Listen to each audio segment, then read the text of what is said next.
Hello guys, good morning, good afternoon, night. आज आपका हमारा स्वागत है हमारे डीजी स्टार्स चैनल पे। आज हम यहाँ पे बात करने जा रहे हैं फिजिक्स के चैप्टर 1 के बारे में, जिसका नाम है यूनिट्स एंड मेजरमेंट। ये आपके नीट कोई भी आप कॉम्पिटिटिव एग्ज़ाम देना चाहें या 11th 12th जितने भी साइंस साइड की सबसे बेसिक चैप्टर है, ये हमारा फर्स्ट चैप्टर है। ये बहुत ही ज़्यादा बेसिक है।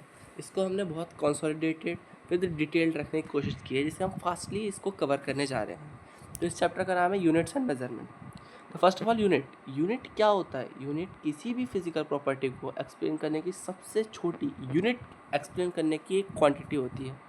जैसे आप फोर्स को एक्सप्लेन करते हैं न्यूटन में, प्रेशर को करते हैं पास्कल में, लेंथ को करते हैं मीटर में, वैसे ही ये एक सबसे छोटी इकाई होती है जिसमें हम किसी चीज़ को एक्सप्रेस कर सकते हैं। दी मेजर दी यूनिट्स को ही मेज़र करने के तरीके को ही हम मेज़रमेंट कहते हैं। ये सबके लिए अलग अलग होता है। जैसे कि ये किसी भी चीज़ को मेज़र करने के अलग अलग तरीके होते हैं। उसके हमने कई तरीके जानते हैं, फॉर्मूले जान सकते हैं। जैसे प्रेशर को करने के लिए मैनोमीटर होता है, बैरोमीटर होता है, ऐसे बहुत सारी चीज़ें होती हैं जिससे हम उसको जल्दी से जल्दी उसे हम को मेज़र करने का तरीका निकाल सकते हैं। इसकी मेज़रमेंट को ही हम प्रॉपरली कह सकते हैं कि यूनिट होता है। यूनिट को आगे हम फर्दर डिवाइड नहीं कर सकते, उस यूनिट को हम फंडामेंटल यूनिट कहते हैं। और जिस यूनिट को हम आगे डिराइव कर सकते हैं, मतलब कि एक यूनिट को इनटू दूसरे यूनिट को जोड़ के, घटा के, मल्टीप्लाई करते हैं, डिवाइड करके हम किसी चीज़ को बना ले, तो उसे हम डिराइव्ड यूनिट कहते हैं। इसके हम नॉर्मल लाइफ में बहुत सारे एग्जांपल दे सकते हैं। जैसे कि लेंथ को सिर्फ हम मीटर में नाप सकते हैं। पर जैसे कि हम जब वेलोसिटी की बात करते हैं तो वो लेंथ को अपॉन में डिस्टेंस अपॉन में टाइम हो जाता है, जिसके कारण मतलब कि ये दो फंडामेंटल यूनिट का सम, डिफर, प्रोडक्ट या सब्सट्रैक्शन होता है जिससे हम निकाल सकते हैं। इसी को हम कहते हैं डिराइव्ड यूनिट। तो इसी से बात करते हैं हम कितने तरह के इंटरनेशनल यूनिट्स होते हैं जो आज के ज़माने में बनी हुई थी, जिसको इंटरनेशनली डिराइव्ड किया गया था। तो उसमें हम पहली बात करने जा रहे हैं। 4 तरह की हमारे पास यूनिट पाई जाती है। पहला होता है CGS, दूसरा होता है FPS, तीसरा होता है MKS, चौथा होता है SI यूनिट, जिसे इंटरनेशनल सिस्टम ऑफ यूनिट कहते हैं। ये भी करेक्टली बहुत ही मॉडिफाइड है और यही हमारे कल्चर में एक्सेप्टेड होती है। आइए हम आगे बढ़ते हैं, जिसमें हम देखते हैं CGS। What is CGS? CGS वो यूनिट होती है जिसमें हम सेंटीमीटर, ग्राम और सेकंड के बारे में बात करते हैं। C सेंटीमीटर को डिनोट करता है, G ग्राम को डिनोट करता है और S सेकंड को डिनोट करता है। अगर इसको हम और देखें तो ये एक ग्वेशियन सिस्टम ऑफ यूनिट होता है, मतलब कि ग्वेशिया का एक यूनिट होता है जिसको ग्वेशिया ने ही डिराइव किया था, पहली बार इंट्रोड्यूस किया था। ये एक मेट्रिक सिस्टम होता है, मतलब कि एक मेजर सिस्टम होता है, जब कि सेंटीमीटर, मीटर, सेंटीमीटर एक बेसिक सिस्टम होता है। इसके आगे डिवाइड नहीं होता है, किसी चीज़ का सम या प्रोडक्ट नहीं हो सकता, ये सिर्फ एक बेसिक सिस्टम होता है। वेयर एफ पी एस को निकालने के लिए ना, अगर हम मीटर में देखेंगे कुछ 4.2 ऐसे में आता है, जैसे जूल होता है। जूल एक बेसिक सिस्टम है, पर अगर उसको एनर्जी में कन्वर्ट करें तो 4.2 पे कुछ अप्रॉक्स आता है। तो वो एक मैट्रिक सिस्टम नहीं है, पर एक बेसिक सिस्टम है। तो जैसे कि CGS एक मैट्रिक सिस्टम है, FPS एक मैट्रिक सिस्टम नहीं है, क्योंकि इसको निकालने के लिए फुट या पाउंड में निकालना पड़ता है, और फुट और पाउंड की वैल्यू आप अगर ग्राम या लेंथ में देखोगे तो डिफर हो जाता है। उसके बाद आता है MKS सिस्टम। MKS एक मीटर, M मतलब मीटर, K मतलब किलोग्राम, S मतलब सेकंड को डिनोट करता है। इसी को हम कहते हैं मैट्रिक सिस्टम यूनिट। ये basic matric system of unit था। इसको इंटरनेशनली बहुत बार ड्राइव माना गया था, इसे बहुत बेसिक माना गया था, पर इंटरनेशनली इसको बहुत ज़्यादा एक्सेप्ट नहीं किया गया, क्योंकि इसमें SI यूनिट का जब फॉर्मूला आया, SI यूनिट का टर्म आया, तो ये बहुत ज़्यादा इंटरनेशनली वाइड था। SI यूनिट को स्टैंडर्ड यूनिट मानने लगे। इसको फ्रेंच और इंटरनेशनल सिस्टम ने ही ड्राइव किया था, इन्होंने प्रोड्यूस किया था अपने इन्वायरमेंट में, वेयर इसको बेसिक माना जाता है कि ये हर जगह पे जैसे वैलिड हो जाए। तो करंटली ये सबसे ज़्यादा एक्सेप्टेड वर्ल्ड वाइड यूनिट है, जो बहुत ही ज़्यादा फेमस है। करंटली इस सिचुएशन में इसके बहुत सारे बन चुके हैं। SI यूनिट को हम 7 फंडामेंटल यूनिट्स में मानते हैं, और उसके कई सारे डिराइव यूनिट होते हैं। वेयर उसको एंगल के रिस्पेक्ट में इसको 2 एंगल में माना जाता है, रेडियन और स्टेरेडियन। पर अभी हम बात करते हैं 7 बेस या फंडामेंटल यूनिट्स। तो उसमें पहला यूनिट होता है लेंथ। लेंथ तो आप जानते हैं, किसी चीज़ की लीनियर साइज लेंथ उसको कहते हैं, उसको मीटर में नापते हैं। दूसरा होता है mass, how weight of a body is it. पर याद रखना, वेट और मास में डिफरेंस होता है, तो इसको हम मास मानेंगे, वेट नहीं मान रहे, जब मास। इसको हम केजी में डिराइव करते हैं, किलोग्राम इसे कहते हैं। थर्ड होता है टाइम, जिसे होता है सेकेंड। टाइम मतलब किसी चीज़ का न्यूमेरिकल वैल्यू, किसी वक्त को एक्सप्लेन करने के वक्त इसे आप कहते हैं इस टाइम पे, उसे सेकेंड मान लेते हैं हम लोग। फिर आता है इलेक्ट्रिक करंट। इलेक्ट्रिक करंट को जैसे आता है V/R, velocity potential difference upon resistance, इसको आपने पढ़ा होगा इलेक्ट्रिक करंट में। तो वही इलेक्ट्रिक करंट है, यही एक पार्ट है जिसको हम एम्पियर से नोट करते हैं। ये इलेक्ट्रिसिटी की प्रॉपर्टी को बताने के लिए ये उसका बेसिक प्रॉपर्टी होती है, उसको एम्पियर कहते हैं। थर्मोडायनेमिक टेम्परेचर, थर्मोडायनेमिक्स आप फिजिक्स में ही पढ़ेंगे, हम आगे पढ़ेंगे इसके बारे में। थर्मोडायनेमिक्स जिसको हम केल्विन से रिप्रेजेंट करते हैं। थर्मोडायनेमिक्स की स्टडी होती है। थर्मो मतलब एक हीट होता है, डायनेमिक्स उसका स्टैटिक मतलब कि मोशन में उसकी हीट का ट्रांसफर, में हीट का ट्रांसफर आना जाना बॉडी के अंदर कैसे होता है उसके बारे में हम जानते हैं, जिसे हम कहते हैं थर्मोडायनेमिक या केल्विन के बारे में स्टडी। मतलब थर्मोडायनेमिक्स जिसे हम कहते हैं टेम्परेचर, इसके स्टडी में इसका एसआई यूनिट जो हम लेते हैं वो केल्विन लेते हैं। लुमिनस इंटेंसिटी, लुमिनस इंटेंसिटी बताता है candela, it is E light की तरफ। आप मान लो एक लाइट है, उसकी इंटेंसिटी को निकालने का जो तरीका होता है उसे हम कैंडेला में डालते हैं।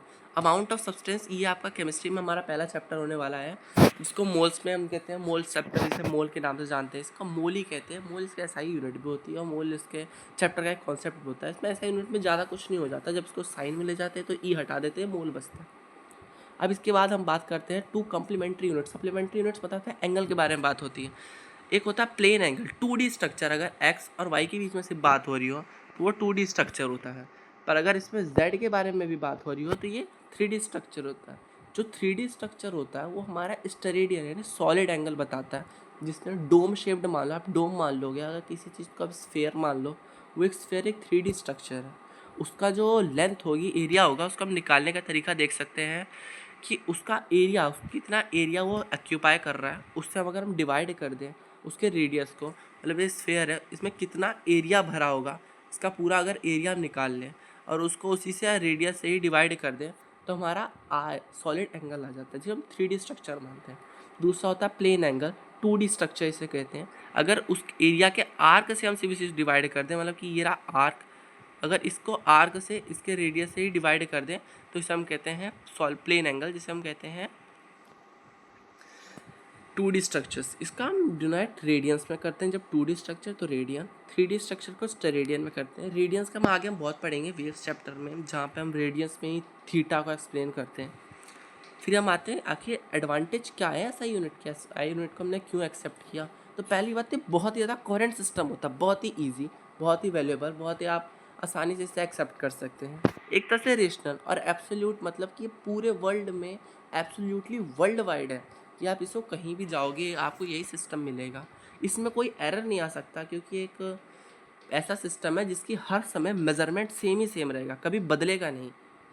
फिर आते हैं हम some important derived units are, कुछ डिराइव्ड यूनिट्स आते हैं जैसे कि फोर्स, वेलोसिटी। वेलोसिटी का हम इसमें डायमेंशन भी निकालना अभी आगे आगे सिखाएंगे आपको, अगली वीडियो में डायमेंशन बताना सिखाएंगे, जिसमें वेलोसिटी की डायमेंशन मास डिस्टेंस अपॉन टाइम होता है। वह डिस्टेंस को एल और टाइम को टी से करते हैं तो एल टी माइनस वन इसकी डायमेंशन होती है। एक्सेलरेशन की वेलोसिटी अपॉन टाइम में निकालने के लिए एल टी माइनस टू निकालते हैं। काइनेटिक एनर्जी के M L square T minus two, ये काइनेटिक एनर्जी का होता है। ऐसे ही आप आगे बताएंगे। तो ये देखते हैं आप एरर, एरर क्या होता है।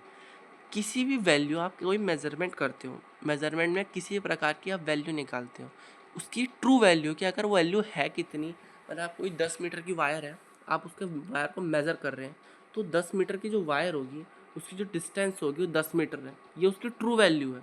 पर उसकी अगर क्वांटिटी में बात करें, उसकी आपने कितनी मेज़र की, आपकी शायद 10.2 आ जाए, 11 आ जाए, कुछ भी आ सकती है। तो वो जो एक्स्ट्रा पोर्शन बचता है, मतलब कि आपका फाइनल आपने जितना किया उसको अगर आप ट्रू वैल्यू से माइनस कर दो तो जितना बचता है उसी को हम एरर कहते हैं। एरर वन डायमेंशनल जो होता है, जो एक ही डायरेक्शन में हो, कि आप बार बार मेज़र कर रहे हो, एक ही बार एक ही गलती हो रही है कि आपका पॉजिटिव ही पॉजिटिव आ रहा है, नेगेटिव ही नेगेटिव आ रहा है, तो उसको हम सिस्टमिक एरर कहते हैं, कि आपसे कुछ गलती हो जा रही है कि आप उसे सही से वो नहीं कर पा रहे हैं। सेकंड आता है रैंडम एरर। रैंडम मतलब कि आप कोई चीज़ कर रहे हो, उसमें कोई भी अनप्रेडिक्टेबल इरेगुलर एरर आ जाए, जैसे कि आप कोई सम निकाल रहे हो, कोई भी फोर्स निकाल रहे हो, उस बॉडी फोर्स अगर 10 न्यूटन का है, आपने गलती से 10 लिख दिया पर माइनस लिख दिया, -10 न्यूटन लिख दिया, तो वो रैंडम एरर हो जाए कि आपने साइन में गलती कर दी। अगर किसी चीज़ की साइज़ निकाल ले, वॉल्यूम निकाल रहे हो, वॉल्यूम अगर उसकी हम मान लें 2.42 है, आपने उसे 2.62 मान लिया, गलती से उसको साइन में गलती कर दी, उसकी साइज़ में गलती कर दी, तो उसे हम रैंडम एरर मानते हैं।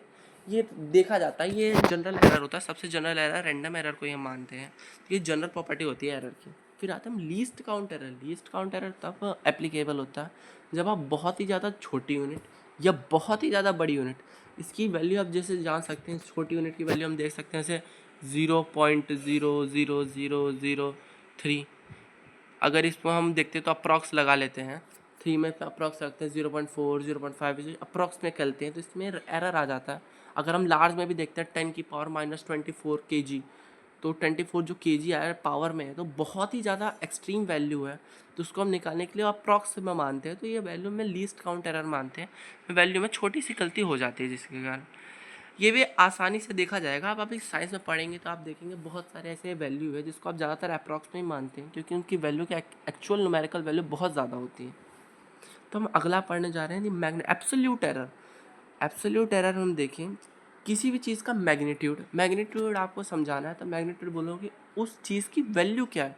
मतलब आपको कुछ दे रखा मास 10 kg, वो 10 kg एक वैल्यू है, पर उसको अगर डायरेक्शन पे ना देखें, किसी चीज़ की सिर्फ वैल्यू देखें, डायरेक्शन ना देखें, तो उसे हम मैग्नीट्यूड कहते हैं। इसको हम कहते हैं स्केलर क्वांटिटी को कहते हैं। मैग्नीट्यूड स्केलर क्वांटिटी का होता है, वेक्टर का भी होता है पर उस पर डायरेक्शन ऐड हो जाता है। अगर किसी चीज़ को डायरेक्शन में ना देखें, सिर्फ उसकी वैल्यू देखें, तो उसी को मैग्नीट्यूड कहते हैं। इसी को हम आगे डिस्कवर करेंगे, देखेंगे। इसको एब्सोल्यूट एरर को तब हम डिनोट करते हैं तो आप देखते हैं mode A, mode delta A के नाम से करते हैं। ये जो मोड है, ये मोड आपका बताता है मैग्नीट्यूड क्या उस बॉडी का।